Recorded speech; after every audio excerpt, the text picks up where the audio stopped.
Hello everyone. Today I'm going to show you how to configure the CIS DBC file and the Capture.ini file in the Capture CIS schematic design tool.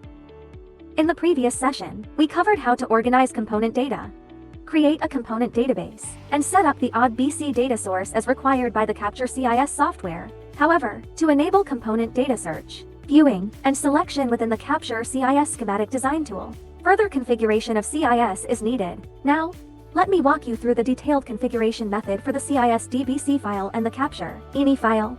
First, open your schematic using the Capture CIS software. In the menu bar, click Options CIS Configuration and Sequence to enter the CIS configuration file interface. In the interface, click New to start the DBC file configuration wizard, then click Next on the Step 1 screen. You can select the pre-configured DBC data source. For this example, we'll use the 2310 demo database created in the previous session. After selecting the DBC data source, click Next to move to the Step 2 screen. The Step 2 screen will display all tables from the database associated with the selected DBC data source. Choose the component data tables that need to be called in CIS. Then click Next to move to the Step 3 screen. On the Step 3 screen, you can set the parameter names corresponding to part number and value in the component table. Each time you click Next, you set up one component table. Once all component tables are set up, move to the Step 4 screen. On the Step 4 screen, set the parameter names corresponding to part type and schematic part in the component table. Again, each click of Next sets up one component table, after completing the setup for all component tables. Move to the Step 5 screen. On the Step 5 screen, you can choose the corresponding parameter names for PCB footprint and SPICE model as needed. If there is no SPICE model, simply check PCB footprint. On the Step 6 screen, you can check Transfer to Design to decide whether to bring the corresponding parameters into the schematic when selecting a component. Additionally, you can set the parameter name in OrCAD property name that will appear in the schematic defaulting to the same name as in the table. After configuration, click Next to move to the Step 7 screen. On the Step 7 screen, you can set the parameter names for browsable parameters, for example, product datasheet files. After configuration, click Next to move to the Step 8 screen. On the Step 8 screen, you can decide which parameter values should be displayed on the schematic when placing a component. After configuration, click Next to move to the Step 9 screen. On the Step 9 screen, you can set which parameters are key parameters generally. Value is selected. After configuration, click Finish. In the popped-up Configure Database window, you can verify whether the generated database configuration is correct and modify it if necessary. Once confirmed, click OK.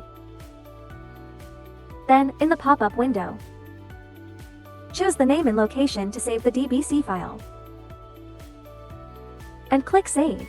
Finally, click OK in the CIS configuration file interface. At this point, the component data is visible in CIS, but the schematic symbols and footprint file paths have not yet been configured, which prevents component selection.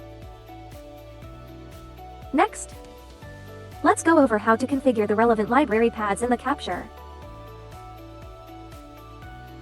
file. In the session log, you can find the location of the local Capture.ini file. Open the file once you locate it. Here, Allegro Footprints corresponds to the footprint library path. Part library directories corresponds to the schematic symbol library path. And CIS browse directories corresponds to the browsable file path, usually for product datasheets.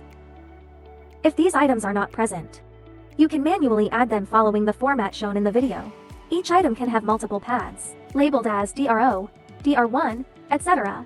After configuration, save the file, and the Capture.ini file configuration is complete.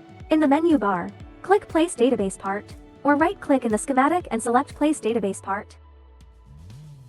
To enter the CIS interface, expand the interface and select the component category, and you will see all the component information under that category.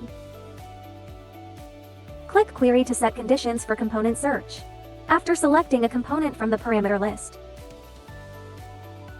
you can view its corresponding schematic symbol and footprint preview. In the visibility settings, you can define which parameter values will be displayed on the schematic when placing components from that category. Click on the browsable parameter of a component in the parameter list, and the corresponding file will automatically open for designers to review.